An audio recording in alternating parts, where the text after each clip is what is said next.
মধ্যবিত্ত সংসারে কিন্তু প্রতিদিন ভালো মন্দ খাওয়া যায় না। আসসালামু আলাইকুম, সবাই কেমন আছেন? আশা করি ভালো আছেন। যেখান থেকে আমার ভিডিও দেখছেন সবাইকে অসংখ্য ধন্যবাদ।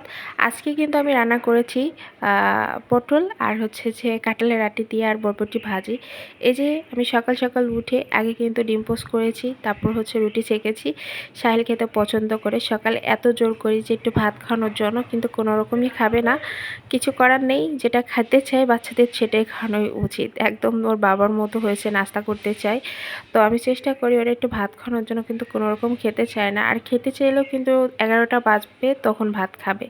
তো তার ভিতরে কিন্তু যে কিছু তো অন্তত খাওয়াতে হয়, এই আর কি। আমরা যাদের বাচ্চা কাচ্চা আছে তাদের মনে করেন যে মা আর বাপের মনে করেন যে ঘুম থাকে না, যে বাচ্চা এটা খাচ্ছে না ওটা খাচ্ছে না।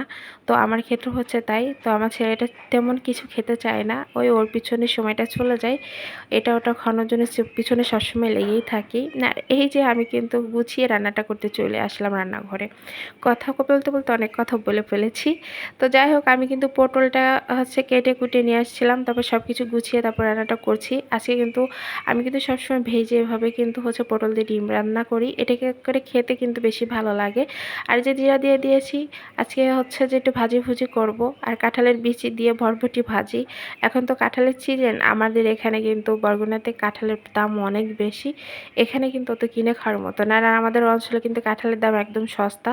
কি বলবো, সবসময় মনে হয় যে আমরা কাঁঠাল খাই না, গরু ছাগলের খাওয়াই দিই, আর এখন আমরা পাচ্ছি না। তো যাই হোক, আর এই যে কিন্তু হচ্ছে আমার রান্নাটা প্রায় হয়ে যাওয়ার কাছাকাছি। আমি একটু কিন্তু পানি দিয়ে দেবো ভিতরে, যাতে কাঁঠালের বিচি তারপর বরবটিটা সিদ্ধ হয়। আর এর ফাঁকে কিন্তু আমি নোনাশ করতে দিয়েছিলাম পটল। তো পটলের কিন্তু ঝোলটাও শুকিয়ে গিয়েছে, ভালো করে নেড়ে চেড়ে এখন কিন্তু আমি একদম ঝোলের পানিটা দিয়ে দেব। আমার কাছে কিন্তু যে মাছের থেকে এই পটল এইভাবে রান্না করলে বেশি ভালো লাগে, মাছ দিয়ে জানতেন, ডিম দিয়ে। আর ডিমও তো খাওয়ার মতো নেই, ডিমের দামও অনেক বেড়ে গেছে। কি আর করা, প্রত্যেকটা জিনিসের এত দাম বাড়লে আমাদের মধ্যবিত্ত পরিবারের অনেকটা সমস্যা হয়ে যায়। যাই হোক, এক জায়গা থেকে এক জায়গায় থাকলে প্রত্যেকটা জিনিস হিসাব করে কিন্তু চলতে হয়, এই আর কি। যা এই যে কথা বলছি আর এই যে আপনাদের সাথে শেয়ার করছি রান্না বান্না আজকের। তো এই যে ফাঁকে কিন্তু হচ্ছে যে আমার পটল রান্নার প্রায় হয়ে যাওয়ার কাছাকাছি, ঝোলটা একদম ফুটে গেছে। তখন আমি ডিমটা দিয়ে দিয়েছি।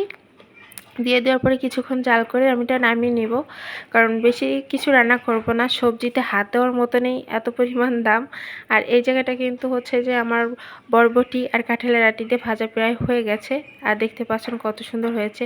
একটু কাঁচা কাঁচা থাকলে বেশি ভালো লাগে আর কি। আর এখানে কিন্তু আমার তরকারিটা হয়ে গেছে।